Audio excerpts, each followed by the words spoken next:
ஆண்டவராகிய இயேசு கிறிஸ்துவின் இணையற்ற நாமத்தினாலே சபையார் உங்கள் யாவருக்கும் என்னுடைய வாழ்த்துதலையும் புத்தாண்டு நல்வாழ்த்துக்களையும் நான் தெரிவித்துக் கொள்கிறேன். வாசிக்கப்பட்ட வேத பகுதியிலிருந்து தேவனுடைய வார்த்தையை நாம் கேட்க இருக்கிறோம். கலாத்தியர் நிருபத்திலிருந்து இந்த வருஷத்தில் நம்ம தேவனுடைய வார்த்தையை நாம் சிந்திக்க போகிறோம். கலாத்தியர் நிருபம், அப்போஸ்தலனாகிய பவுல் கலாத்தியருக்கு எழுதின நிருபம். அந்த நிருபத்திலிருந்து தேவனுடைய வார்த்தையை நாம் கவனிக்க போகிறோம். வாசிங்க 2 தீமோத்தேயு 3ஆம் அதிகாரம், 2 தீமோத்தேயு 3ஆம் அதிகாரம் 16-17. வேத வாக்கியங்கள் எல்லாம் தேவ ஆவியினால் அருளப்பட்டிருக்கிறது.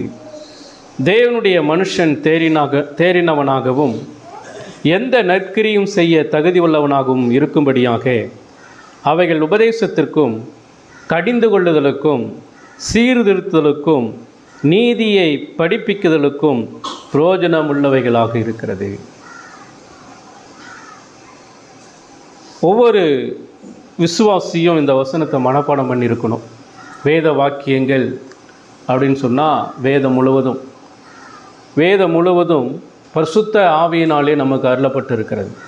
இந்த வேதம் நமக்கு கொடுக்கப்பட்டிருக்கிறது. என்ன நோக்கம்? அதை தான் இங்கே சொல்கிறார். இந்த வேதம் எதுக்கு கொடுக்கப்பட்டிருக்கிறது? தேவனுடைய மனுஷன் தேறினவனாக இருக்கணும். தேவனுடைய மனுஷனா யார்?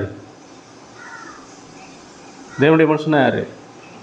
ரட்சிக்கப்பட்ட ஒவ்வொருவரும், உண்மையான கிறிஸ்தவர்கள் ஒவ்வொருவரும் அவர்கள் என்ன செய்யணும்னா தேறினவர்களாக இருக்கணும். எந்த நற்கிரியும் செய்ய தகுதி உள்ளவனாக இருக்கணும். நற்கிரியை, துர்க்கிரியல் அல்ல, நற்கிரியைகளை செய்வதற்கு தகுதி உள்ளவனாக இருக்கிறதுக்கு தான் இந்த வேதம் நமக்கு கொடுக்கப்பட்டிருக்கிறது. முதல்ல வேதத்தில் அவன் தேறினவனாக இருக்கணும். அதே போல் வேதம் தெரிஞ்சாதான் நம்ம நற்கிரிகளை செய்ய முடியும். நற்கிரிகளை செய்வதற்காக தான் ஆண்டவன் நம்மை சிருஷ்டித்திருக்கிறார். அவைகள் உபதேசத்திற்கும், அப்போ இந்த வேதம் நமக்கு உபதேசம் பண்ணுது. உபதேசம் அப்படின்னு சொன்னால் சத்தியங்களை பேசுது. நம்ம கிறிஸ்துவ வாழ்க்கையில் எப்படிப்பட்ட ஒரு வாழ்க்கை வாழணும் அப்படிங்கிறத இந்த வேதம் நமக்கு உபதேசம் பண்ணுது. உபதேசம் அப்படின்னு சொன்னால் அது ஒரு சிறப்பான, நம்ம இந்த உலகத்தில் வாழக்கூடியதான கடவுளுடைய வார்த்தை. அது ஒரு ஆலோசனை. சரியா? நாம் உபதேசத்திற்கும் கடிந்து கொள்ளுதலுக்கும், நாம் வழி தவறி போகும்போது இந்த வேதம் என்ன செய்யுதுன்னா கடிந்து கொள்ளுது. சரியா? வழி தவறி கடவுளுடைய திட்டத்தை நாம் விட்டுட்டு நம்முடைய சுய சித்தத்தோடு நாம் கடந்து போகும்போது இந்த வேதம் நம்மை கடிந்து கொள்ளுது. அது மட்டும் இல்லை, சீர்படுத்துகிறது. வேதம் நமக்கு சீர்படுத்துகிறது. இந்த வேதம் மட்டும் இல்லை அப்படின்னு சொன்னால் ஒரு கிறிஸ்தவன் அவன் கண்டிப்பாக என்ன செய்ய முடியாது? கடவுளை சார்ந்தெல்லாம் இருக்க முடியாது. ஒரு குடும்ப வாழ்க்கை ஒழுங்காக வாழவே முடியாது. தனிப்பட்ட வாழ்க்கையிலும் சரி, குடும்ப வாழ்க்கையிலும் சரி, திருச்சபையினுடைய வாழ்க்கையிலுமே சரி, சரிவர என்ன செய்ய முடியாது? அவங்க வாழ முடியாது. அதனால் உபதேசத்துக்கு மட்டும் இல்லை, கடிந்து கொள்ளுதலுக்கும் சீர்திருத்துதலுக்கும் நீடிய படிப்பிக்குதலுக்கும் இது என்ன செய்யுது? பிரயோஜனமாக இருக்கிறது. சரியா? அப்போ இந்த வசனத்தின் அடிப்படையில் தான் கலாத்தியர் நிருபத்திற்கு பரிசுத்த பவுல் இந்த நிருபத்தை எழுதுகிறார். ஏன் கலாத்திய நிருபத்திற்கு எழுதுகிறாருன்னு சொன்னால், சவுலாக இருந்த பவுல், முதல்ல இந்த பவுல் யாருங்கிறத நம்ம அறிஞ்சிருக்கணும். சவுலாக இருந்த பவுல், அதாவது ரட்சிக்கப்படாததற்கு முன்னாடி அவனுக்கு பேர் சவுல். அவன் என்ன செஞ்சான்னா கிறிஸ்தவர்களையெல்லாம் துன்புறுத்தினான். கிறிஸ்தவர்களையெல்லாம் கொலை செய்ய வேண்டும், அழிக்க வேண்டும் என்று சொல்லி திட்டமிட்டு இருந்தவன் தான் அந்த சவுல். சரிங்களா? அவன் இப்படிப்பட்டதான திட்டத்தை அவன் போட்டுக்கொண்டிருந்த நேரத்தில் தான் தேவன் அவனை தொட்டார். இயேசு கிறிஸ்து அவரை சந்தித்தார், சவுலை சந்தித்தார். சவுல் சந்திக்கும்போது அவன் தேவனுடைய ஒளியை பார்த்து கீழே அவன் என்ன செஞ்சான்? விழுந்த உடனே யார் அப்படின்னு சொல்லி கேட்டான். என்னை விழ வச்சது யார்? இயேசு சொன்னார், நீ துன்பப்படுத்துகிற கிறிஸ்து நானே. நீ துன்பப்படுத்துகிற கிறிஸ்து நானே. அப்போ நீ என்ன துன்பப்படுத்துகிற? என்ன மட்டும் இல்லை, என்னுடைய மக்களை நீ துன்பப்படுத்துகிற. உடனே அவன், ஆண்டவரே இப்போ நான் என்ன செய்யணும் அப்படின்னு சொல்லி கேட்டான். ஆண்டவரே நான் என்ன செய்யணும்? நான் என்ன செய்ய சுத்தமாக இருக்கிறேன் என்று சொல்லி அர்ப்பணித்தான். அப்போ ஆண்டவர் அவனை புறஜாதிகளுக்கும் ராஜாக்களுக்கும் சுவிசேஷத்தை அறிவிக்கும்படி நான் உன்னை தெரிந்து கொண்டேன் என்று சொல்லி அவனை தெரிந்து கொண்டார். அவனை ரட்சித்தார், சவுலை ரட்சித்தார். அவனுடைய பழைய நிலைமை டோட்டலாகவே மாறி போனது. எந்த கிறிஸ்தவர்களை அவன் வெறுத்தானோ, எந்த கிறிஸ்தவர்களை அவன் அழிக்க வேண்டும் என்று சொல்லி திட்டமிட்டானோ, அதே கிறிஸ்துவை நேசிக்க பார்த்தான். அதே கிறிஸ்துவுக்காக அவன் தன்னுடைய வாழ்க்கையை முழுவதும் அர்ப்பணித்தவனாக காணப்பட்டான். அந்த பவுல் சவுலாக இருந்தவன் அவன் பவுலாக மாற்றப்பட்டான். தேவனுடைய பணியை செய்வதற்காக தன்னை டோட்டலாகவே தாழ்த்துகிற ஒரு மனுஷனாக அவன் காணப்பட்டான். அவனுடைய ஊழிய பிரயாணம் 3. அதில் முதல் பிரயாணத்தின் போது தான் இந்த கலாத்தியருடைய நாட்டில் இருக்கிறதான மக்களுக்கு சுவிசேஷத்தை அறிவித்து அங்கே சபைகளை, அநேக சபைகளை உருவாக்கி வைத்திருந்தான். கொஞ்ச நாட்கள் கழித்து அந்த கலாத்திய திருச்சபையில் என்ன பண்ணிட்டாங்கன்னு சொன்னால், புறஜாதி மக்கள் ரட்சிக்கப்பட்டு சபையில் சேர்க்கப்படுகிற அந்த நேரத்தில் அநேக யூதர்கள் தவறான கள்ள உபதேசங்களை அவர்கள் என்ன செஞ்சிட்டாங்க, நுழைச்சிட்டாங்க உள்ள. கிறிஸ்துவை நேசிக்காமல், அதாவது கிறிஸ்துவின் மூலமாய் தனக்கு ரட்சிப்பு உண்டு என்பதை அவர்கள் அங்கீகரிக்காமல் அவங்க என்ன செய்கிறாங்கன்னு சொன்னால், ஏனோ தானோ என்று சொல்லி தன்னுடைய கிரியைகளின் மூலமாக தான் எனக்கு ரட்சிப்பு, நியாயப்பிரமாணத்தின் மூலமாக தான் எனக்கு ரட்சிப்பு என்று சொல்லி அவர்கள் தவறான ஒரு காரியத்திலே அவர்கள் ஈடுபட்டிருந்தார்கள், நம்பியிருந்தார்கள். இதை தான் கேள்விப்பட்டதான இந்த பவுல் ஒரு திருச்சபை, கலாத்திய திருச்சபைக்குள்ள, திருச்சபை என்பது தேவனுடைய இயேசு கிறிஸ்துனுடைய இரத்தத்தினாலே சம்பாதிக்கப்பட்டதான ஒரு திருச்சபை, ரட்சிக்கப்பட்ட மக்கள் கூடுகிறதான ஒரு கூட்டத்துக்கு பேரு தான் திருச்சபை. அந்த திருச்சபைக்குள்ளாக தேவனுடைய சுவிசேஷத்தை அறிவித்து அந்த பிள்ளைகள் ரட்சிப்புக்குள்ள காணப்பட்ட போதிலும் அந்த மக்களை திசை திருப்புவதற்காக, அந்த மக்கள் ஒழுங்காக கடவுளை பின்பற்றி ஆராதித்து கொண்டிருந்த அந்த மக்களை திசை திருப்புவதற்காக யூதர்களிலே நிறைய கள்ள போதகர்கள் என்ன செஞ்சாங்கன்னா, அந்த சபைக்குள்ள நுழைந்து மக்களை என்ன செய்தார்கள், தான் பக்கம், அதாவது அவர்கள் கிறிஸ்துவின் பக்கம் போகாதபடிக்கு தான் பக்கம் அவர்கள் என்ன செஞ்சாங்க, இழுக்க பார்த்தார்கள். இன்றைக்கும் திருச்சபைகளில் காணப்படுகிறதான பிரச்சனை என்ன தெரியுமா? எவ்வளவுதான் வேதங்கள் போதிக்கப்பட்டாலும், எவ்வளவுதான் சத்தியங்கள் பிரசங்கிக்கப்பட்டாலும் நம்ம என்ன செய்கிறோம்னா, வேதம் சொல்லுகிறபடி நம்ம வாழ்வதில்லை. வேதம் சொல்லுகிறபடி, வேதத்தின்படி நம்ம என்ன செய்வதில்லை, நடப்பதில்லை. என்ன செய்கிறோம், வேதம் சொன்னால் சொல்லிட்டு போகுது, நம்ம இஷ்டத்தின்படி போகலாமே அப்படின்னு சொல்லி மனிதனுடைய ஆலோசனைக்கும் மனிதனுடைய கற்பனைகளுக்கும் கட்டுக்கதைகளுக்கும் மட்டுமே நாம் என்ன செய்கிறோம், செவிசாய்த்து நாம் கடவுளுடைய நாமத்தை தூசிக்கிறவர்களாக காணப்படுகிறோம். சரியா? இதை அறிந்த பவுல் அவர் என்ன செய்கிறார் என்று சொன்னால், இந்த கலாத்தியருக்கு இந்த நிருபத்தை, இந்த கடிதத்தை அவர் எழுதுகிறார். எப்படி எழுதுகிறார் என்று சொன்னால், மிகவும் அக்கறையோடு எழுதுகிறார். ஏன்னா அவர் தான் அந்த சபைகளை உருவாக்கினார். சுவிசேஷத்தை அறிவித்து அக்கிரமத்தினாலும் பாவத்தினாலும் மரித்து கிடந்த அந்த மக்களை சுவிசேஷ கிறிஸ்துவின் மூலமாக தான் ரட்சிப்பு, அவர் ஒருவரே பாவத்திலிருந்தும் சாபத்திலிருந்தும் மீட்கக்கூடியவர் என்பதை சுவிசேஷமாக அறிவித்து அந்த மக்களை ரட்சிப்பின் வழியிலே கொண்டு வந்து அங்கே ஒரு திருச்சபையாய் உருவாக்கப்பட்ட பின்பு அங்கே தவறான உபதேசத்தின் மூலமாய், கள்ளர்கள் மூலமாய், பிசாசனுடைய தந்திரங்களின் மூலமாய் உள்ளே நுழைந்து சரியாய் கிறிஸ்துவை பின்பற்றக்கூடியதான மக்களை திசை திருப்பி அவர்கள் என்ன செய்தார்கள், கடவுளை விட்டு விலகும்படி செய்த அந்த காரியத்தை நினைத்து இந்த பவுலுக்கு மிகவும் கோபம் வந்தது. கோபத்தோடு தான் இந்த நிருபத்தை எழுதுகிறார். மிகவும் ஆக்ரோசனையோடு தான் எழுதுகிறார். ரட்சிப்பு அது கர்த்தருடைய கிருபையினாலே மட்டுமா, இயேசு கிறிஸ்துவின் கிருபையினாலே மட்டும்தான் நமக்கு கிடைக்கிறத ஒழிய, ஆனால் கிரியைகளினால் அல்ல. கிரியைகளினால் என்ன அர்த்தம் தெரியுமா?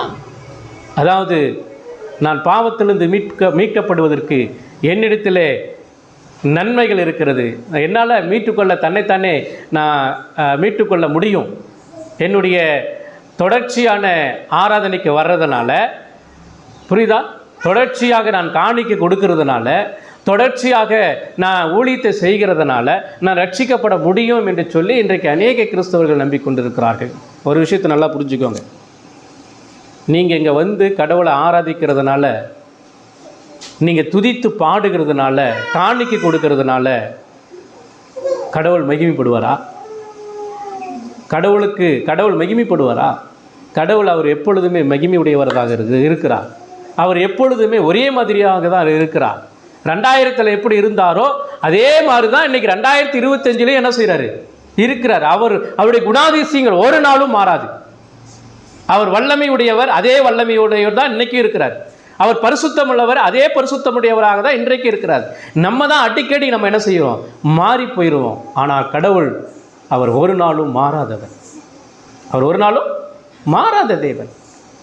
அப்படிப்பட்டதான தேவன் அவர் என்ன செய்கிறார்? நம்மீது அக்கிரமத்தினாலும் பாவத்தினாலும் மரித்து கிடந்த நம்மை மீட்கும்படிக்கு, ரட்சிக்கும்படிக்கு தம்முடைய ஒரே பேரான குமாரனாகிய இயேசு கிறிஸ்து இந்த உலகத்துக்கு என்ன செய்தார்? அனுப்பினார். அப்படியாக திருச்சபை உருவாக்கப்பட்ட அந்த கலாத்திய திருச்சபையில் இப்படிப்பட்டதான பிரச்சனைகள் இருக்கிறதுனால தான் பவுல் என்ன செய்கிறார்? இந்த நிருபத்தை என்ன செய்கிறார்? எழுதுகிறார். 2 காரியம். ஒன்று, இவர் அப்போஸ்தலர். அதாவது பவுல் அப்போஸ்தலர்னா இயேசு கிறிஸ்துவினாலே நேரடியாக அழைக்கப்பட்டதான ஒரு அப்போஸ்தலர். இதுக்கு முன்னாடி 12 அப்போஸ்தலர்கள். அவர்கள் இயேசு கிறிஸ்து உயிரோடு இருக்கும்போது அவர்களை அழைத்து அவர்களுக்கு பயிற்சி கொடுத்து வழிநடத்தினார். அவர்களுக்கு பேர் அப்போஸ்தலர். இவர் இயேசு கிறிஸ்து உயிர் தெழுந்த பின்னாடி இயேசு கிறிஸ்து வந்து தச்சுருவமாக இந்த சவுலாய் இருந்த இந்த மனிதனுக்கு தரிசனத்தை காட்டி அவனை ரட்சித்து பவுலாக மாற்றினார். அதனால தான் இங்கே இந்த கலாத்தியர் 1ஆம் அதிகாரத்தில் பாருங்கள், 1ஆம் அதிகாரம் 1வது வசனத்தை பாருங்களேன். கலாத்தியர் 1:1 மனுஷராலும் அல்ல, மனுஷன் மூலமாயும் அல்ல, இயேசு கிறிஸ்துவினாலும் அவரை மரித்தோரிலிருந்து எழுப்பின பிதாவாகிய தேவனாலும் அப்போஸ்தலனாக இருக்கிற பவுலாகிய நானும் அப்படின்னு சொல்லி சொல்கிறார். நான் இந்த அப்போஸ்தல பதவிக்கு வந்தது, இந்த ஊழியத்திற்கு வந்தது, தேவனால் அழைக்கப்பட்டு வந்த எந்த மனுஷனும் என்ன இந்த ஊழியத்துக்கு ஏற்படுத்தலை. என்னை இந்த ஊழியத்துக்கு ஏற்படுத்தினது இயேசு கிறிஸ்து மூலமாக தேவன் என்னை ஏற்படுத்தினார். நான் மனுஷர் மூலமாக வரவில்லை. அதனால தான் அங்கே அந்த கலாத்திய திருச்சபையில் காணப்படுகிறதான ஒரு தவறான அந்த சிந்தனைகளை சரி செய்வதற்கு தான் இந்த நிருபத்தை அவர் என்ன செய்கிறார்? எழுதுகிறார் என்பதை நாம் அறிந்திருக்க வேண்டும்.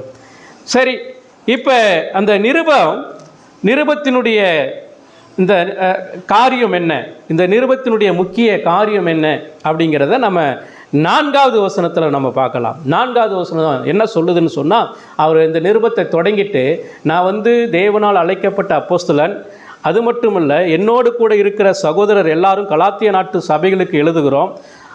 பிதாவாகிய தேவனாலும் நம்முடைய கர்த்தராகிய இயேசு கிறிஸ்துவினாலும் உங்களுக்கு கிருபையும் சமாதானமும் இருக்கட்டும் என்று சொல்லி தொடங்கிட்டு இந்த நிருபத்தினுடைய முக்கியமான ஒரு செய்தியை அவர் என்ன செய்கிறார்?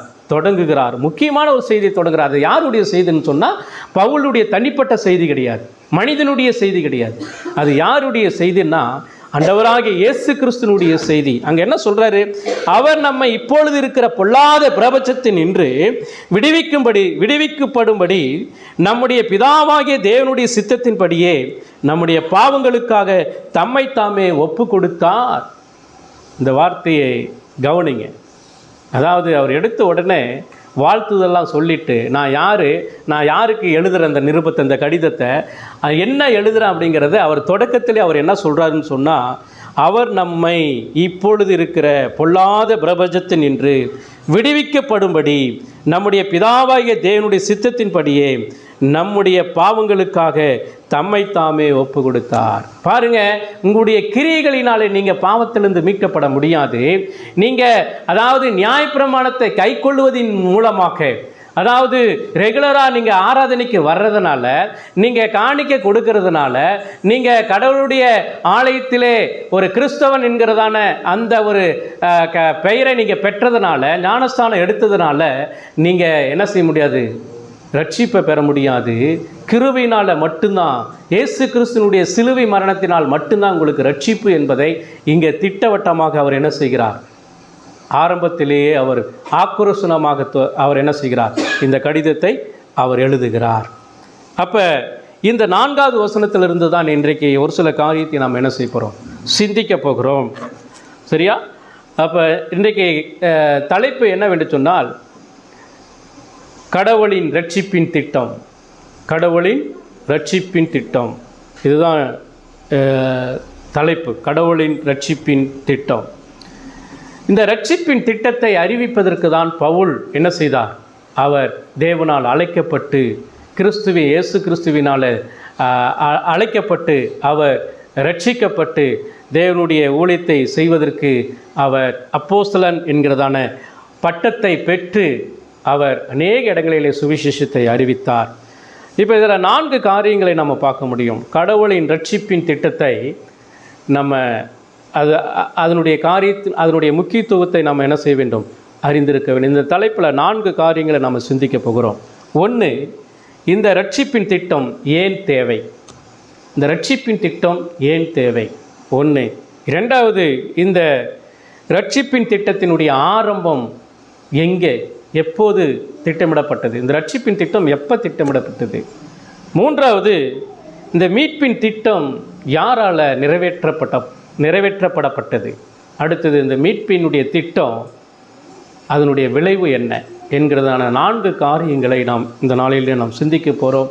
நீங்கள் கவனமாக சிந்திக்கும்படி உங்களை அன்பு நான் கேட்டுக்கொள்கிறேன். மீண்டும் 1வது காரியம், இந்த மீட்பின் திட்டம் ஏன் தேவை? 4வது வசனம், அவர் நம்மை இப்பொழுது இருக்கிற பொல்லாத பிரபஞ்சத்தினின்று விடுவிக்கும்படி.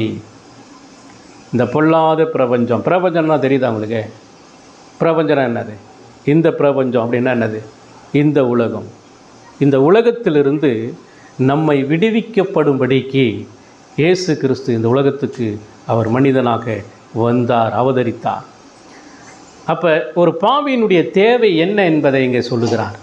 அப்போ இந்த உலகத்தினுடைய நிலை என்ன? இந்த உலகம் எப்படிப்பட்டதாக இருக்கிறது?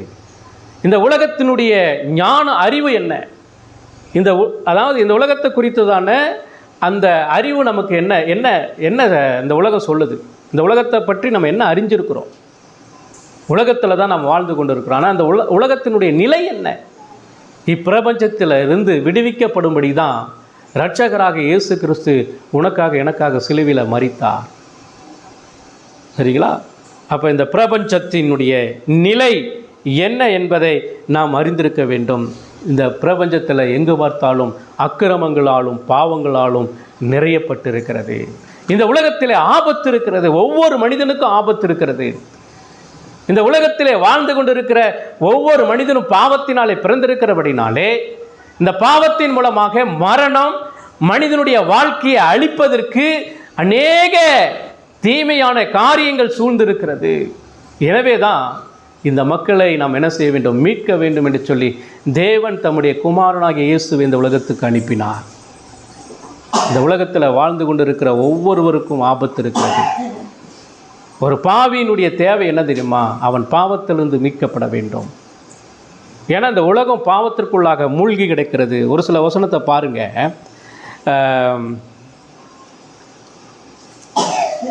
2 கொரிந்தியர் 4ஆம் அதிகாரம் 4வது வசனம் பாருங்கள். 2 கொரிந்தியர் 4:4 அவர் சொல்கிறாரு, பவுல் தான் சொல்கிறாரு. என்ன சொல்கிறாருன்னா, தேவனுடைய சாயலாக இருக்கிற கிறிஸ்துவின் மகிமையான சுவிசேஷத்தின் ஒளி அவிசுவாசிகளாகிய அவர்களுக்கு பிரகாசமாக இராதபடிக்கு இப்பிரபஞ்சத்தின் தேவனானவன் அவர்களுடைய மனதை குருடாக்கினான்.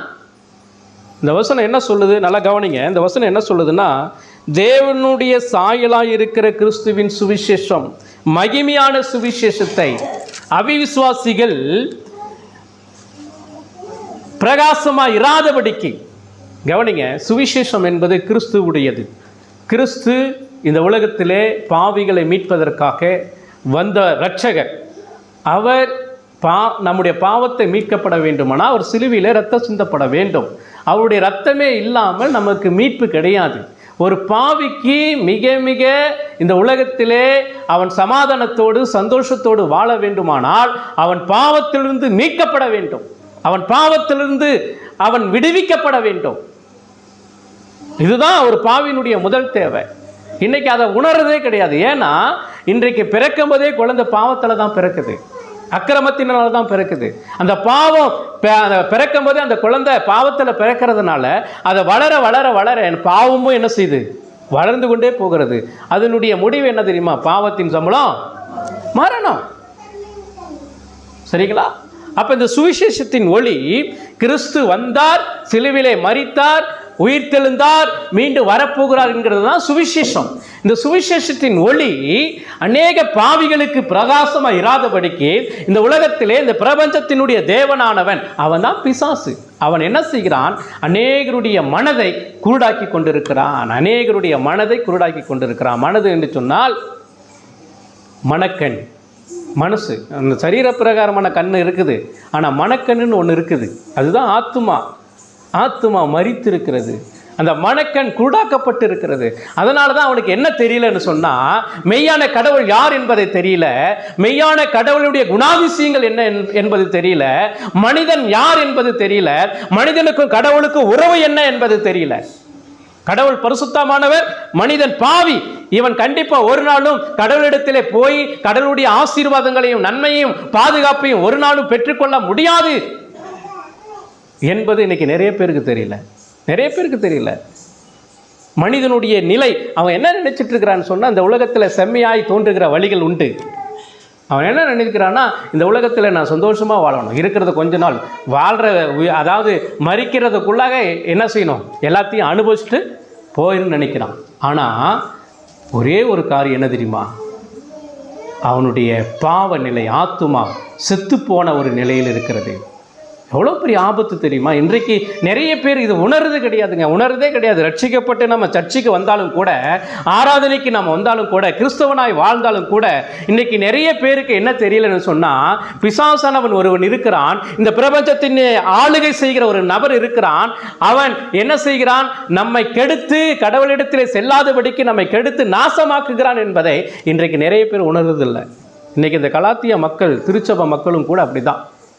இந்த மக்கள் என்ன செய்கிறாங்கன்னா, கிறிஸ்துவனுடைய ரட்சிப்பின் திட்டத்தில் அவர்கள் உறுதியாக இல்லை. அவர்கள் உறுதியாக இல்லை. கிறிஸ்துவை விசுவாசிக்கவில்லை, கிறிஸ்துவை நம்பவில்லை. தன்னுடைய சுயக்கிரிகளை மட்டும் நம்பிக்கொண்டிருக்கிறார்கள். இஷ்டம் வந்தால் போகலாம், இஷ்டம் இல்லைன்னா இருந்துக்கலாம்.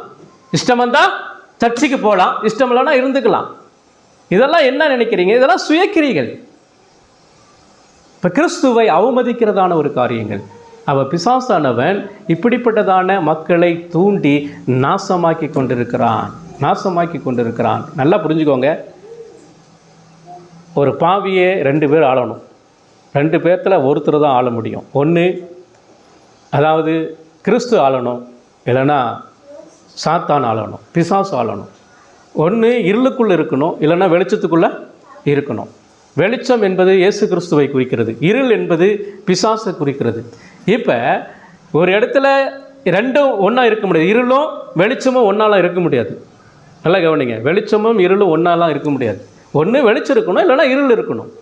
இப்போ இங்கே இருள் இருக்கும்போது வெளிச்சம் வந்துச்சுன்னா இருள் இங்கே இருக்க முடியாது. புரியுதுங்களா? அப்போ இன்றைக்கு ஒவ்வொரு மனிதனும் ஒன்று கிறிஸ்துவுக்குள்ளே இருக்கணும், இல்லைன்னா பிசாசுக்குள்ளே இருக்கணும். 2க்குள்ளேயும் என்ன செய்ய முடியாது, இருக்க முடியாது. 2க்குள்ளேயும் கொஞ்ச நாள் பிசாசுக்குள்ளேயும் கொஞ்ச நாள் கிறிஸ்துக்குள்ளேயும் நம்ம என்ன செய்ய முடியாது, வாழ முடியாது. ஏன்னா பிசாசனவன் கர்ச்சிக்கிற சிங்கத்தை போல யாரை விழுங்கலாம் என்று சொல்லி வகை தேடி கொண்டிருக்கிறான். இன்றைக்கி ஒவ்வொரு பாவிக்கும் எதிரிகள் இருக்கிறார்கள். ஒவ்வொரு மனிதனுக்கும் எதிரிகள், 3 எதிரிகள் இருக்கிறார்கள். ஒவ்வொரு மனிதனுக்கும் 3 எதிரி. முதல் எதிரி உலகம். முதல் எதிரி உலகம். இந்த உலகம் நமக்கு எதிரி, சத்துரு, நம்மை அழிக்க பார்க்கக்கூடியதான சத்துரு. புரியுதா? உலகத்தில் தான் எல்லா விதமான பாவங்களும் நிறைந்திருக்கிறது. 2வது எதிரி தெரியுமா? நீங்களும் நானும் தான். நம்முடைய சரீரம் தான் நம்முடைய எதிரி. 2வது எதிரியை நீங்கள் பார்க்கணுன்னு சொன்னால் உங்கள் கண்ணாடியில் பார்க்கலாம். கண்ணாடியில் போய் நின்றால் அந்த 2வது எதிரியை காட்டும். இப்போ நான் நின்றேன்னா அந்த கண்ணாடியில் என்னை காட்டும். நான் தான் எதிரி, என்னுடைய சரீரத்துக்கு நான் தான் எதிரி. சில நேரங்களில் நான் சொல்கிற பேச்சு நான் கேட்கறது கிடையாது. சரியா? இந்த சரீரம் எனக்கு எதிராக தான் என்ன செய்யுது, செயல்படுகிறத ஒழிய எனக்கு இந்த சரீரம் ஒத்து வர மாட்டேங்குது. மூன்றாவது எதிரி பிசாசு, சாத்தான். இப்போ இதை மூன்றும் இந்த உலகத்தில் மனிதனை அழித்து கொண்டிருக்கிறது, மனிதனை நாசமாக்கி கொண்டிருக்கிறது. அதனால தான் ஆண்டவராகிய இயேசு கிறிஸ்து இந்த உலகத்தின் பிரபஞ்சத்தினுடைய தேவனிடத்திலிருந்து மக்களை விடுவிக்கவும் பாவத்திலிருந்து மீட்கவும் இயேசு கிறிஸ்து தம்மை தாமே ஒப்பு கொடுத்தார் என்று சொல்லி இங்கே என்ன செய்து சொல்லப்படுது. ஆக இன்றைக்கு மனிதனுடைய பாவியினுடைய அவசியமான தேவை இருக்கிறபடினால்தான் தேவன் இந்த ரட்சிப்பின் திட்டத்தில் அவர் உறுதியாக இருந்தார்.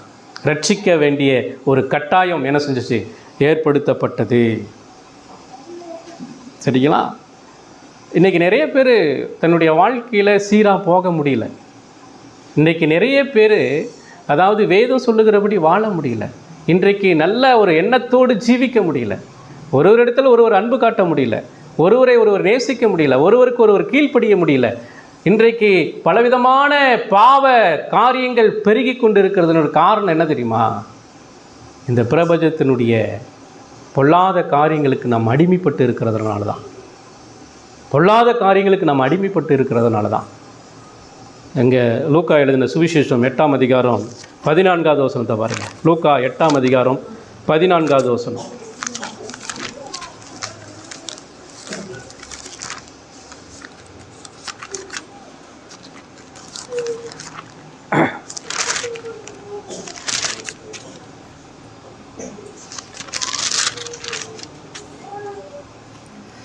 முள்ளுள்ள இடங்களில் விதைக்கப்பட்டவர்கள் வசனத்தை கேட்கிறவர்களாக இருக்கிறார்கள். கேட்டவுடனே போய் பிரபஞ்சத்திற்குரிய கவலையினாலும் ஐஸ்வர்யத்தினாலும் சிற்றின்மைகளினாலும் இருக்கப்பட்டு பலன் கொடாமல் இருக்கிறார்கள். வசனத்தை கேட்குறாங்க, ஞாயிற்றுக்கிழமை வந்து வசனத்தை கேட்குறாங்க.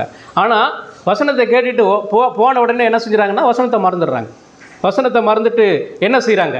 ஐஸ்வர்யம், பணம் தான் எனக்கு வேணும், வசனம் தேவையில்லை, எனக்கு பணம் தேவை. அடுத்தது உலக கவலைக்குள்ளேயும் ஐஸ்வர்யத்தினுடைய மயக்கத்திலும் போய் சிக்கி கொள்றதுனால தான் அவங்க இந்த பிரபஞ்சத்தினுடைய முக்கியமான காரியம் அதுதான். கண்களின் நிச்சை, மாம்சத்தின் நிச்சை, ஜீவனத்தின் பெருமை, இதிலிருந்து அவங்க சிக்கி கொண்டதுனால அவங்க ஒரு நல்ல மனிதனுடைய வாழ்க்கை வாழ முடியாமல் இருக்கிறது. சந்தோஷம் இல்லை, சமாதானம் இல்லை, நிம்மதி இல்லை. சரிங்களா?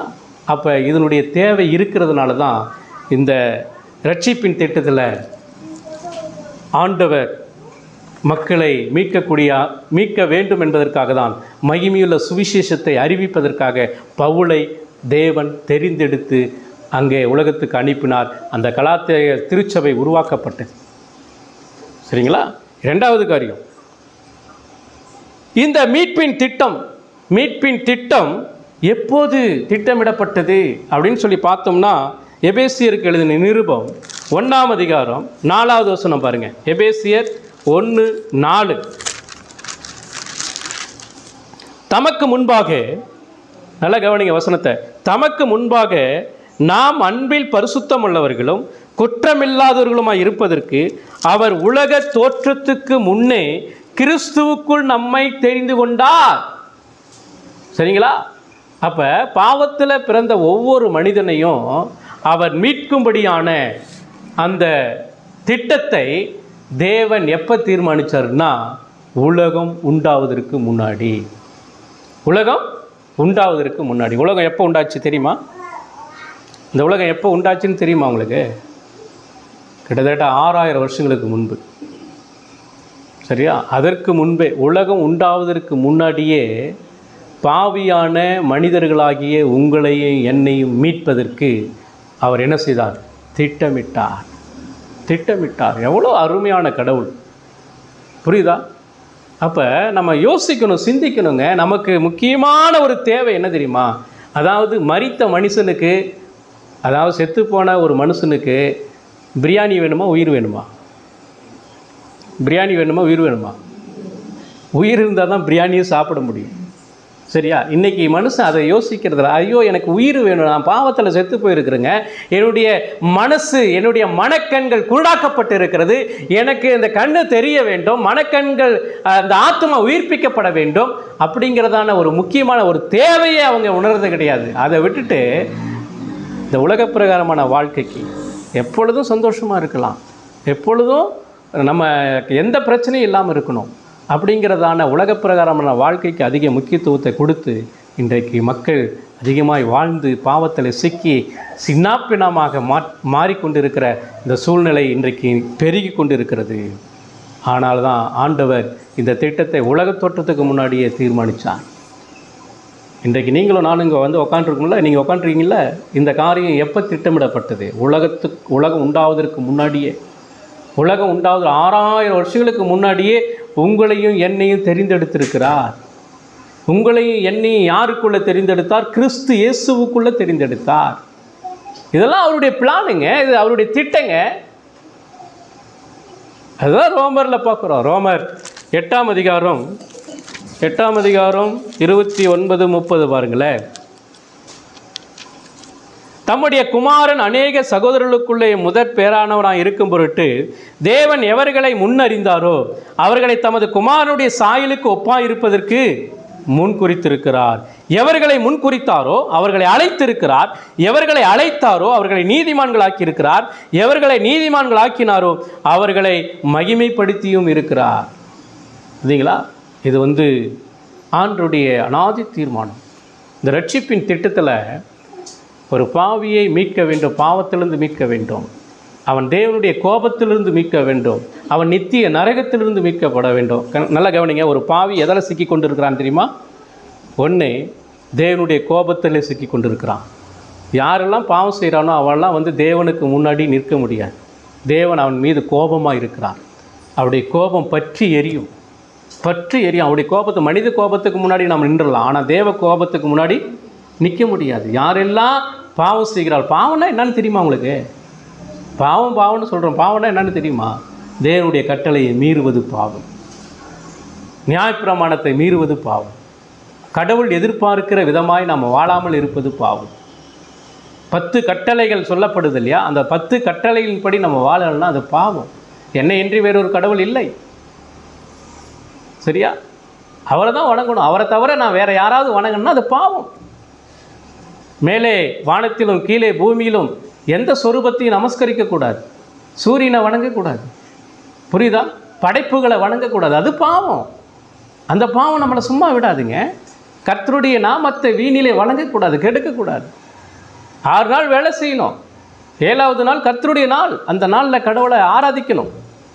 இந்த 4 கட்டளையும் கடவுளிடத்தில் அன்பு கூறுகிற ஒரு காரியமாக இருக்கிறது. இதை நம்ம மீறும்போது அது பாவமாக மாறுகிறது.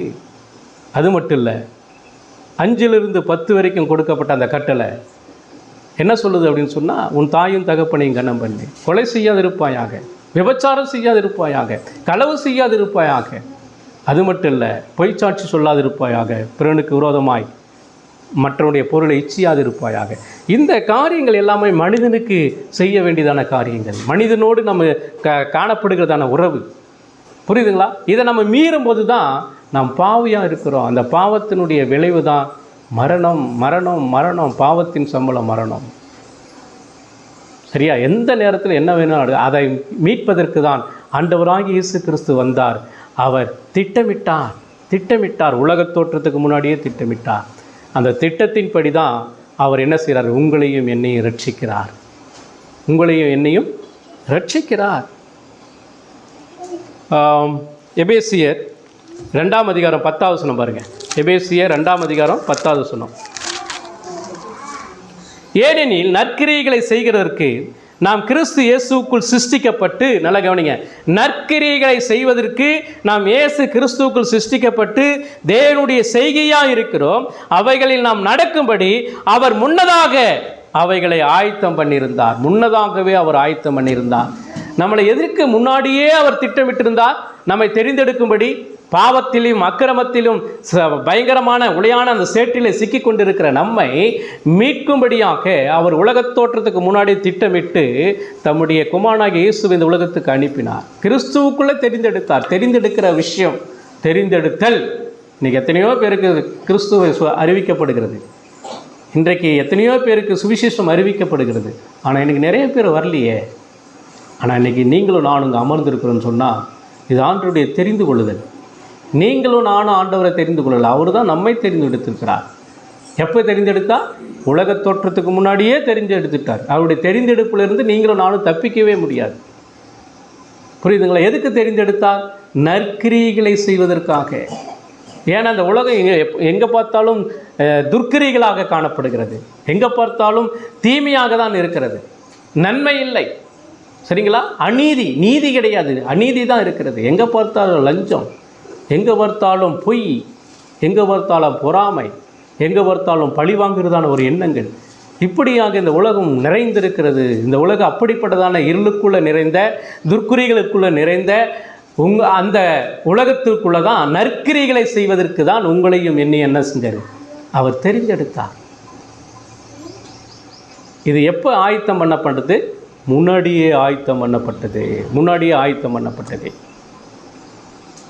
சரிங்களா? 1 பேதுரு 1ஆம் அதிகாரம் 20வது வசனம். 1 பேதுரு 1ஆம் அதிகாரம் 20வது வசனம். அவர் உலகத் தோற்றத்துக்கு முன்னே குறிக்கப்பட்டவராய் இருந்து தமது மூலமாய் தேவன் மேல் விசுவாசமாக இருக்கிற உங்களுக்காக இந்த கடைசி காலங்களில் என்ன செய்தார்? வெளிப்பட்டார். 19வது வசனம். குற்றமில்லாத மாசற்ற ஆட்டுக்குட்டியாகிய கிறிஸ்துவின் விலையேற பெற்ற இரத்தத்தினாலே மீட்கப்பட்டீர்கள் என்று அறிந்திருக்கிறீர்களே. அப்போ இயேசு கிறிஸ்துனுடைய இரத்தத்தினால நம்ம மீட்கப்பட்டு இருக்கிறோம். இந்த திட்டமானது உலகத் தோற்றத்துக்கு முன்பாகவே திட்டமிடப்பட்டது. அப்படின்னா அந்த திட்டம் எவ்வளோ முக்கியமானதுன்னு பாருங்கள். ரட்சிப்பின் திட்டம். ஒரு பாவி பாவத்திலிருந்து, இந்த உலகத்தினுடைய சாபத்திலிருந்து, தேவனுடைய கோபத்திலிருந்து மீட்கப்பட வேண்டுமானால் அது தேவனால் மட்டும்தான், இயேசு கிறிஸ்துவினால் மட்டும்தான், இயேசு கிறிஸ்துவனுடைய சிலுவை மரணத்தினால் மட்டும்தான் அந்த மீட்பு, அந்த ரட்சிப்பு நமக்கு கிடைக்கிறது. புரியுதா? அதனால் நம்ம இன்றைக்கி நிறைய பேர் செய்கிற காரியம் என்ன தெரியுமா? இன்றைக்கி கிறிஸ்துவங்க கூட போய் மொட்டை போடுறாங்க, மொட்டை அடிச்சுட்டு வராங்க. அடுத்தது போய் எங்கே போய் முழுகிட்டு வராங்க? வேளாங்கண்ணியில் போய் என்ன செய்கிறாங்க? முழுகிட்டு வராங்க. இன்றைக்கி கிறிஸ்தவங்க என்ன செய்கிறாங்கன்னா ஜோசியம் பார்க்குறாங்க, இன்றைக்கி எந்திரம் கட்டுறாங்க. அடுத்தது அது மட்டும் இல்லை, இன்றைக்கி நிறைய கிறிஸ்தவர்கள் நாள் பார்க்கிறவர்களாக காணப்படுகிறார்கள். இப்போ இதனால் உங்களுக்கு ஒரு பிரயோஜனமும் கிடையாது, எந்த பிரயோஜனமும் கிடையாது, எந்த பிரயோஜனமும் கிடையாது. அப்படின்னா அப்படிப்பட்டவர்கள் கிறிஸ்தவர்களாக இருக்க முடியாது. அவர்கள் அவிசுவாசிகளாக இருக்கிறார்கள். காரணம் என்னன்னா, பிசாசனம் அவருடைய கண்களை கூடாக்கி வச்சிருக்கிறான். அதனால தான் கடவுள் யாருன்னு தெரியல. புரியுதா? திருச்சபைனா என்னன்னு தெரியல, ஆராதனைனா என்னன்னு தெரியல, வேதனா என்னன்னு தெரியல, போதகர்னா யாருன்னு தெரியல. அதனால தான் மனது கூடாக்கப்பட்டு இருக்கிறபடினாலே ஆவிக்குரிய வாழ்க்கைக்கு கொடுக்க வேண்டியதான முக்கியத்துவத்தை கொடுக்காம உலக பிரகாரமான காரியங்களுக்கு நம்ம முக்கியத்துவத்தை கொடுக்கறதுடைய காரணம் என்ன, நோக்கம் என்ன? இதுக்கு நிறைய சாக்கு போக்கு வேற சொல்கிறோம். இல்லைங்க, என் சூழ்நிலை அப்படி இருக்குது, என்னுடைய பிரச்சனை அப்படி இருக்குது. நோ, கிடையவே கிடையாது. உன்னை ரட்சிப்பினுடைய திட்டத்தில் உன்னை மீட்குவதற்காக தான் ஆண்டவர் வந்தார், உன்னை ரட்சிப்பதற்காக தான் ஆண்டவர் வந்தார். அப்படியே விட்டுட்டார்னா என்ன ஆகும்? யோசித்து பாருங்க, என்ன ஆகும்? தேவ கோபத்துக்கு ஆளாயிருவியே. அது மட்டும் இல்லை, நித்திய நரகத்துக்கு போயிருவியே, நித்திய நரகத்துக்கு போயிருவியே. அதுக்கு தானே ஆண்டவராக இயேசு கிறிஸ்து இந்த உலகத்துக்கு வந்தார். யோசித்து பாருங்க, நமக்கு என்ன தேவைங்கிறத யோசித்து பாருங்க. சந்தோஷத்தை நீங்கள் விலைக்கு வாங்க முடியுமா? சமாதானத்தை விலைக்கு வாங்க முடியுமா? நிம்மதியை விலைக்கு வாங்க முடியுமா? இந்த ரட்சிப்பின் மீட்பை உங்களால் விலைக்கு வாங்க முடியுமா? தன்னுடைய ஜீவனை கொடுத்து அவர் நம்மை மீட்டிருக்கிறார். மீட்டாருங்கிறதுக்கு அர்த்தம் என்னன்னு தெரியுதா உங்களுக்கு? ஒரு 5 பவுன் நகையை கொண்டு போய் பேங்கில் வச்சுறீங்க, வட்டி முதலுமா என்ன செஞ்சிருது? நிறைய வந்துடுது. அங்கேருந்து நோட்டீஸ் வந்துடுச்சு, அதை மீட்கணும், உங்களால் முடியல, என்ன பண்ணுவீங்க? இழந்துருவீங்களா? நகையை இழந்து தானே ஆகணும், வேறு வழி இல்லைல்ல.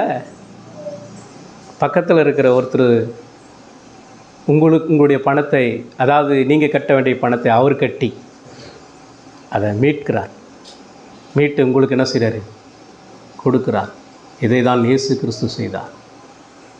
நீங்களும் நானும் பாவத்தினால் இருக்கிறதுனால உங்கள் கையிலும் என் கையிலையும் தான் ஆணிகள் அடிக்கப்படணும், என் விழாவில் ஈட்டி குத்தப்படணும். புரியுதா? ஆனால் நமக்கு நித்திய நரகம் உறுதி.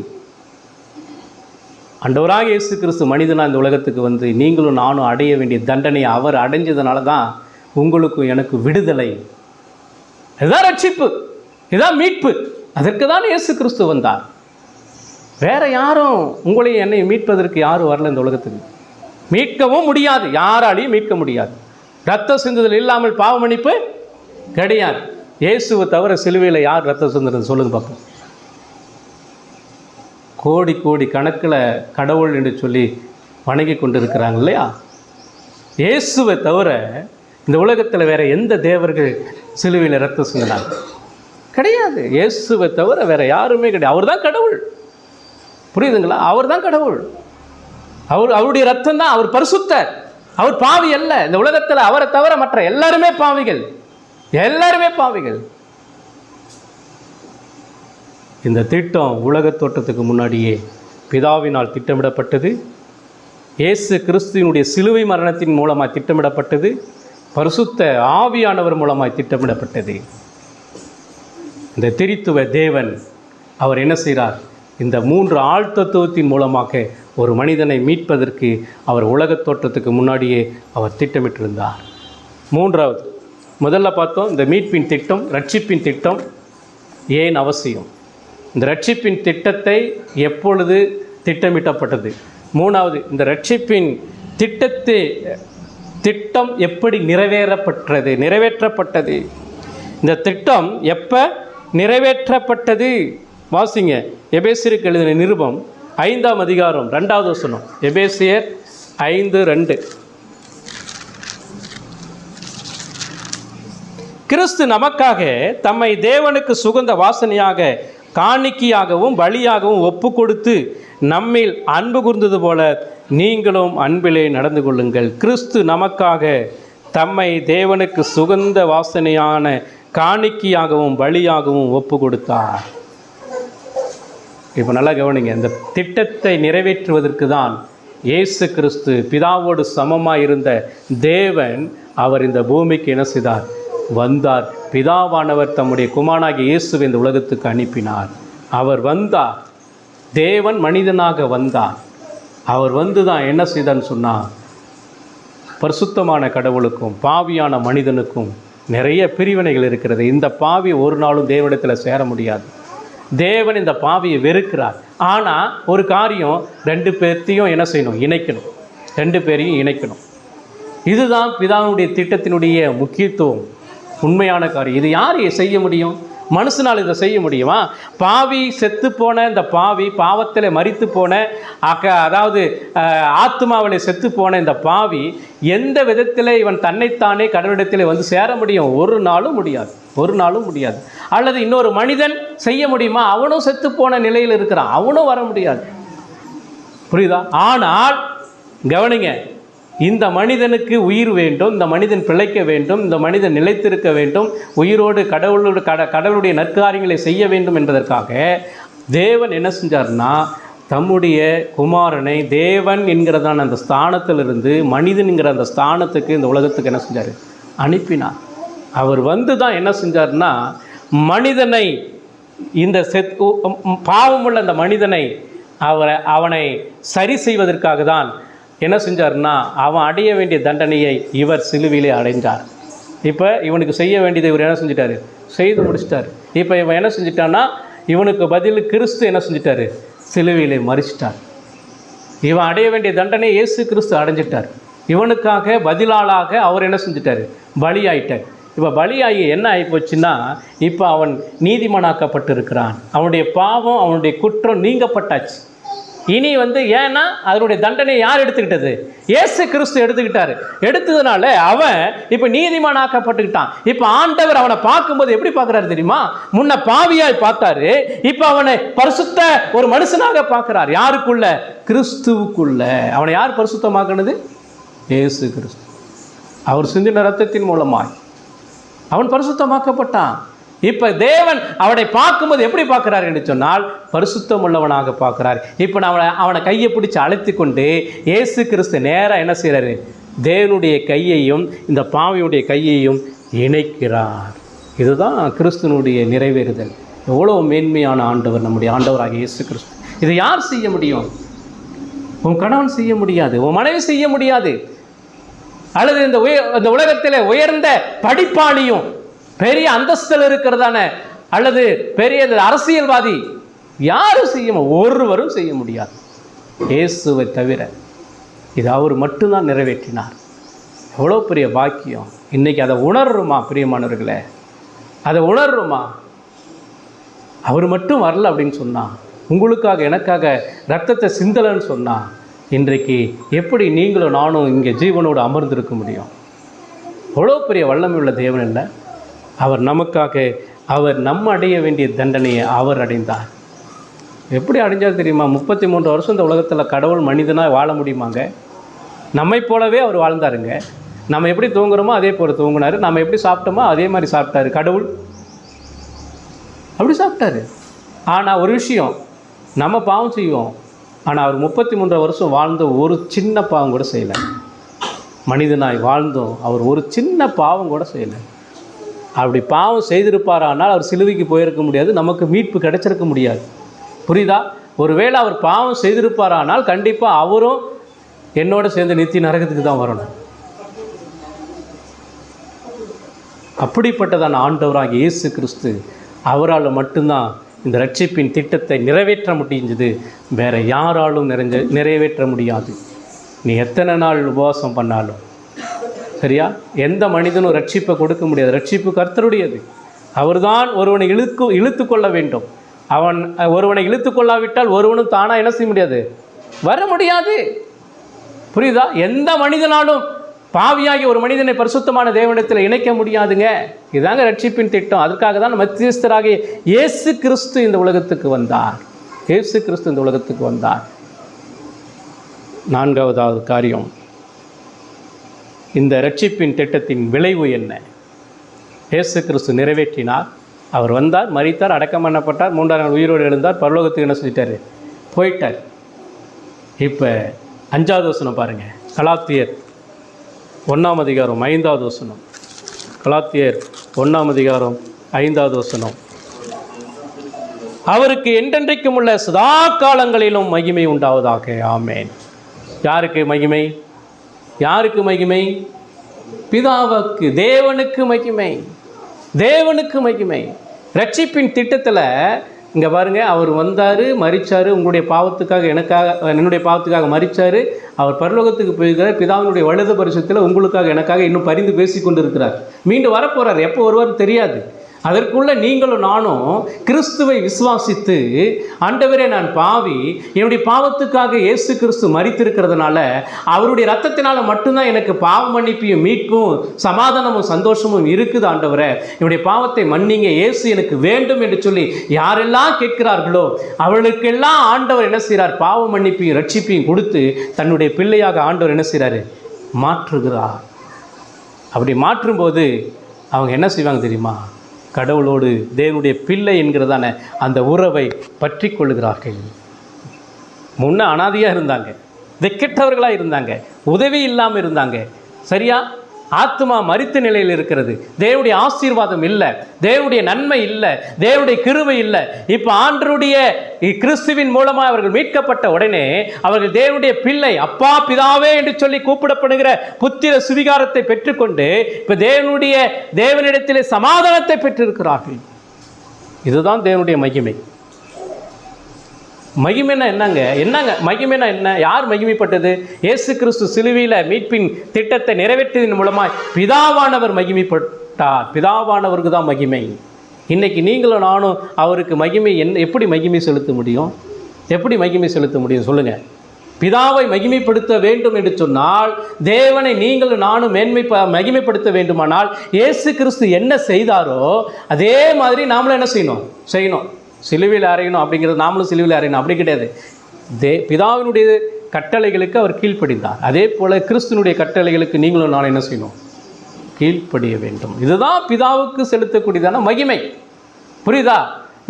அவர் எப்பொழுதுமே மகிமையுடையவராக இருக்கிறார். எப்பொழுதுமே மகிமையுடையவராக இருக்கிறார். நீ ஒரு மகிமையும் செலுத்த முடியாது. நீ அவருக்கு கனத்தை செலுத்த வேண்டுமானால், மகிமை செலுத்த வேண்டுமானால், அவர் நம்மிடத்தில் என்ன எதிர்பார்க்கிறாரோ அந்த காரியங்களுக்கு நாம் அதிகம் என்ன செய்யணும்? முக்கியத்துவம் கொடுக்கணும். அவர் எப்படிப்பட்ட ஒரு வாழ்க்கை நீங்களும் நானும் வாழணும்னு நினைக்கிறாரோ அப்படி என்ன செய்ய வேண்டும்? வாழ வேண்டும். கீழ்ப்படிதல் அவசியம். கீழ்ப்படிதல் அவசியம். 1 சாமுவேல் 15ஆம் அதிகாரம் 22வது வசனம் பாருங்கள். 1 சாமுவேல் 15:22 படிங்க.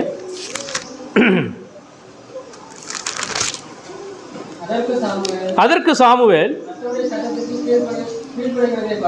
கீழ்ப்படிவதை பார்க்கிலும் பலிகளும் பிரியமா இருக்குமோ, பலியை பார்க்கலும் கீழ்ப்படிதலும் ஆட்டுக்கடாக்களின் நினைத்தை பார்க்கலும் செவி கொடுத்தலுமே உத்தமம். இங்கே என்ன நடக்குது தெரியுமா? அதாவது இங்கே சவுல் என்கிற ஒரு மனுஷன் இருந்தான். அவனிடத்தில் அவனை ஆண்டவர் ராஜாவாக்கினார். ஆண்டவர் என்ன சொன்னார்னா, ஒரு தேசத்தை அழிச்சிட்டு டோட்டலாகவே அழிக்கணும் அப்படின்னு சொல்லி நீங்கள் மக்களை கூட்டிகிட்டு போய் அந்த தேசத்தை அழிச்சிருன்னு சொல்லி சொல்கிறார். இவன் என்ன பண்ணிட்டான், அழிக்காமல் அங்கே இருக்கிற ஆடு மாடுகள்லாம் என்ன செய்கிறான், நல்லதெல்லாம் எடுத்துகிட்டு வந்துட்டு அதை என்ன செய்கிறான்னா கடவுளுக்கு பலி செலுத்துகிறான். கடவுள் நம்மளை வந்து பாராட்டுவார்னு சொல்லி. ஆனால் அங்கே சாமுவேல் தீர்க்கதரிசி தேவனுடைய மனுஷன் சொல்கிறாரு, என்ன சொல்கிறாருன்னா, கடவுள் என்ன சொன்னாரோ அதை செய்யணும். அதை விட்டுட்டு நீ செய்யாமல் கடவுளுக்கு வந்து பலி செலுத்துறதுனால ஒரு பிரயோஜனமும் இல்லை. பலியை பார்க்கிலும் கீழ்ப்படிதல் ரொம்ப அவசியம். நீ கடவுளை ஆராதிக்கிறத காட்டிலும் தசமபாகம் கொடுக்கறத காட்டிலும், புரியுதா, கீழ்ப்படிதல் ரொம்ப அவசியம். கடவுள் என்ன சொல்லுகிறாரோ அதுக்கு நீங்கள் கீழ்ப்படியாமல் நீ ஆராதிக்கிறதால ஒரு பிரயோஜனமும் இல்லை. ஆண்டவர் அதை ஏற்றுக்கொள்ளவும் மாட்டார், அங்கீகரிக்கவும் மாட்டார். புரியுதா? ரட்சிப்பினுடைய அந்த திட்டத்தினுடைய விளைவு என்ன தெரியுமா? பிதாவுக்கு நாம் மகிமை செலுத்த வேண்டும். பிதாவுக்கு மகிமை செலுத்த வேண்டும். அவர் விரும்புகிறபடி நம்ம வாழுகிற அந்த வாழ்க்கை தான் பிதாவுக்கு மகிமையை கொண்டு போகுமே ஒழிய, அதை செய்யாமல் தேவனுடைய வசனம் சொல்லுகிறபடி நம்ம வாழாமல் தேவனுக்கு பயந்து நம்ம அவருடைய வார்த்தைக்கு கீழ்ப்படியாமல், இப்போ வந்து திருச்சபை அப்படிங்கிறத ஒரு அமைப்பு இருக்குது. இந்த சபை என்கிறதான ஒரு அமைப்புக்குள்ளாக ரட்சிக்கப்பட்ட ஒவ்வொருவரும் அங்கத்தவங்களாக இதில் இணைஞ்சிருக்கிறோம். அப்போ இணைஞ்சிருக்கிறதுனுடைய நோக்கம் என்ன? ஏன் சபைக்குள்ளே நம்ம இணைஞ்சிருக்கிறோம்? சபைக்கு கொடுக்கப்பட்டதான கட்டளை என்ன? நீங்கள் உலகமெங்கு போய் சர்வ சிருஷ்டிக்கு சுவிசேஷத்தை பிரசங்கம் பண்ணுங்க, அவர்களை சீசராக்குங்க, பிதா குமாரன் பரிசுத்த ஆவி நாமத்தில் ஞானஸ்தானம் கொடுங்க. அடுத்தது, நான் உபதேச கட்டளைகளை கை கொள்ளும்படி அவங்களுக்கு பிரசங்கம் பண்ணுங்க. இந்த கட்டளையே திருச்சபைக்கு ஆண்டவர் கொடுத்துருக்கிறார்.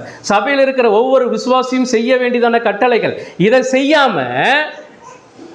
இதை நீங்கள் செய்யாமல் எத்தனை ஆராதனைக்கு வந்தாலும், நீங்கள் எவ்வளோ பணத்தை அதாவது லட்சமாக கொட்டினாலும் கடவுள் உங்களால் மகிமைப்பட மாட்டார். உங்கள் ஆராதனையும் உங்களுடைய காரியத்தையும் ஆண்டவர் என்ன செய்ய மாட்டார், ஏற்றுக்கொள்ளவே மாட்டார். அது மட்டும் இல்லை, இந்த ரட்சிப்பின் திட்டத்தினுடைய நிறைவு என்ன தெரியுமா? அவருடைய நித்திய வாழ்விற்கு நாம் செல்லக்கூடியதான ஒரு காரியம். அவர் எதற்காக நம்ம சரி பாவத்திலேருந்து மீட்டுட்டு அப்படியே விட்டுட்டு போயிட்டாரா? அப்படி கிடையாது. பாவத்திலேருந்து மீட்டு ரட்சித்து சபையில் வச்சுட்டு போயிட்டாரா? சபையில் எதுக்கு வச்சுட்டு போயிருக்கிறார்? அவர் சொல்லிட்டு போயிருக்கிறார், நான் மீண்டும் வருவேன்னு சொல்லிட்டு போயிருக்கிறார். இந்த கட்டளை நீங்கள் நிறைவேற்றுங்க, நான் மீண்டும் வருவேன். நான் வந்து என்ன செய்ய போகிறேன்? உங்களை எல்லாரையும் என்ன செய்கிறேன்? என்னிடத்துக்கு கொண்டு போக போகிறேன். இதுதான் ஒரு மனிதனுக்கு கிடைக்கக்கூடியதான உண்மையான பலன். அதாவது நித்தியமான ஒரு ஆசீர்வாதம். இதுதான் நான் ஏன் கிறிஸ்துவை பின்பற்றுறேன். பாவத்திலிருந்து எனக்கு விடுதலை, தேவ கோபத்திலிருந்து விடுதலை, நித்திய நரகத்திலிருந்து விடுதலை. அது மட்டும் இல்லை, நான் நித்தியமாய் வாழ்வதற்கு கடவுள் எனக்கு ஒரு இடத்தை வைத்திருக்கிறார். அதுதான் பரலோகம், நித்திய வாழ்வு. அந்த வாழ்வை அடைவதற்காக தான் நான் என்ன செய்யணும்? இந்த வேதத்துக்கு கட்டுப்பட்டு நான் என்ன செய்யணும்? வாழணும். இந்த வேதத்துக்கு கட்டுப்பட்டு நான் வாழணும். கிறிஸ்துவுக்கு கீழ்ப்படிஞ்சு வாழணும். இப்போ ஒன்றும் இல்லைங்க, ஒரு அடிமை இருக்கிறான் அப்படின்னு சொன்னால் அந்த அடிமையை கரையத்தை செலுத்தி மீட்டுக்கிட்டால் அந்த அடிமை யாருக்கு சொந்தம்?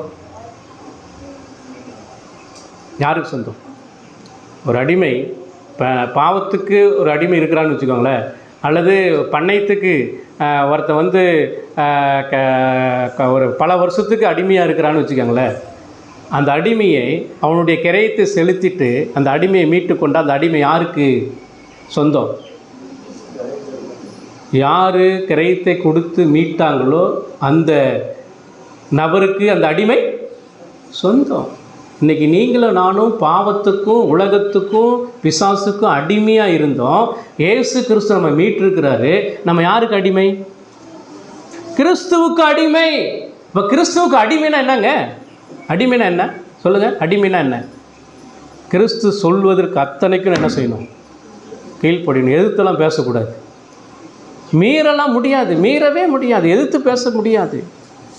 புரியுதா? வேதத்துக்கு எதிர்த்து என்ன செய்ய முடியாது? செயல்பட முடியாது. முற்றிலுமாக கீழ்ப்படிஞ்சு தான் ஆகணும், வேறு வழியே கிடையாது. கிரயத்துக்கு கொல்லப்பட்டீர்கள், நீங்கள் கிரயத்துக்கு கொல்லப்பட்டீர்கள், இயேசுவின் இரத்தத்தினால் மீட்கப்பட்டீர்கள். எனவே நீங்கள் என்ன செய்யணும்? கிறிஸ்துவின் மகிமைக்காக வாழணும், கிறிஸ்துவின் மகிமைக்காக வாழணும். மீட்கப்பட்ட ஒவ்வொருவரும் வாசிங்க, ரோமர் 11ஆம் அதிகாரம் 36வது வசனம் பாருங்கள். ரோமர் 11ஆம் அதிகாரம் 36. சகலமும் அவராலும் அவர் மூலமாயும் அவருக்காகவும் இருக்கிறது, அவருக்கே என்றென்றைக்கும் மகிமை உண்டாவதாக. சகலமும் நல்லா இந்த வார்த்தை நல்லா கவனிங்களே. சகலமும் அவராலும் அவர் மூலமாயும் அவருக்காகவும் இருக்கிறது, அவருக்கே என்றென்றைக்கும். இப்போ சகலம்னா என்னது? உலகத்தில் இருக்கிற அத்தனை யாருக்காக? அவருக்காக, தேவனுக்காக. தேவன் மூலமாக உண்டாச்சு, தேவன் மூலமாய் உண்டான அத்தனையும் யாருக்காக இருக்குது? அவருக்காக இருக்குது. நீங்களும் அவருக்காக தான் என்ன செய்கிறோம்? நீங்களும் நானும் இருக்கிறோம். நீங்கள் உங்களுடையவர்கள் அல்ல, நீங்கள் யாருடையவர்கள்? கிறிஸ்துவுடையவர்கள். கிறிஸ்துவுடையவர்கள் கிறிஸ்துவுக்கு முற்றிலுமாய் கீழ்ப்படிந்து என்ன செய்யணும்? வாழணும். இதை தான் என்ன செய்கிறாருன்னு சொன்னால், பவுல் கலாத்தியர் திருச்சபைக்கு இதை என்ன செய்கிறார்? அறிவிக்கிறார். இதுதாங்க ரட்சிப்பின் திட்டம். இந்த ரட்சிப்பின் திட்டம், இந்த காரியத்திற்காக தான் கிறிஸ்து வந்தார். அவருடைய பாடு மரண சிலுவை மரணத்தின் மூலமாக மட்டும்தான் மீட்பு, அவருடைய கிருபையினால மட்டும்தான் மீட்பு. உன்னை நீயே ரட்சித்துக் கொள்ள முடியாது, உனக்கு யாரும் ரட்சிப்பை கொடுக்க முடியாது, உனக்கு பதிலாக சிலுவையில் யாரும் அறைய முடியாது, ரத்தம் சிந்த முடியாது. இயேசு கிறிஸ்துவை தவிர உனக்கு பாவத்திலிருந்து, சாபத்திலிருந்து, பிசாசனுடைய கட்டுகளிலிருந்து, இந்த உலகத்தினுடைய ஆசாபாசங்களிலிருந்து விடுதலை கிடைக்க வாய்ப்பே கிடையாது. இயேசுவை தவிர உனக்கு விடுதலை கிடையாது. இயேசுவை தவிர உனக்கு விடுதலை கிடையாது. அவர் ஒருவரே உங்களையும் என்னையும் மீட்க வல்லவராக இருக்கிறார். எனக்கு பிரியமானவர்களே, 2024 எவ்வளோ சீக்கிரம் போச்சா? காலங்களும் நாட்களும் அவருடைய கையில் இருக்கிறது. காலங்களும் நாட்களும் அவருடைய கையில் இருக்கிறது. எத்தனை வருஷம் இந்த உலகத்தில் நீங்களும் நான் உயிரோடு இருப்போம் தெரியுமா? தெரியாது. ஆனால் உங்களுடைய வாழ்க்கையில் நடைபெறுகிற ஒவ்வொரு திட்டமும் யாருடைய கையில் இருக்குது? நம்மை படைத்த கடவுளுடைய கையில் இருக்குது. அந்த திட்டத்தை உங்களால் மீறவே முடியாது. ஒருவேளை இங்கே யாராவது இன்னும் கடவுள் இயேசுவை நீங்கள் அறியாமல் இருப்பீங்கன்னா, கிறிஸ்துவை விசுவாசிக்காமல் இருப்பீங்கன்னா, பாவத்திலிருந்து மீட்பை நீங்கள் பெறாமல் இருப்பீங்கன்னா, இன்றைக்கு ஒரு வாய்ப்பு ஆண்டவர் கொடுக்குறார். இந்த புது வருஷத்தில் 2025க்குள்ளே வந்திருக்கிறோம். நீங்கள் வந்திருப்பது மிக்க மகிழ்ச்சி. தொடர்ந்து இந்த செய்தியை கேட்டிருக்கிற நீங்கள் இயேசு கிறிஸ்துவை நீங்கள் விசுவாசிங்க. இயேசுவை என் உள்ளத்துக்குள்ளே வாங்கன்னு சொல்லி கேளுங்க. என்னுடைய பாவத்தை மன்னிங்கன்னு சொல்லி கேளுங்க. எனக்கு மீட்பையும் ரட்சிப்பையும் கொடுங்க என்று சொல்லி கேளுங்க. நித்தியமான வாழ்க்கை எனக்காக வச்சிருக்கிறீங்க, அந்த வாழ்க்கைக்கு நான் முக்கியமாக என்னை அர்ப்பணிக்கிறேன் என்று சொல்லி கேளுங்க. கண்டிப்பாக ஆண்டவர் உங்களை ரட்சிப்பார். கர்த்தர் தாமே இந்த வார்த்தைகளை ஆசீர்வதிப்பாராக. ஜெபம் பண்ணுவோம்.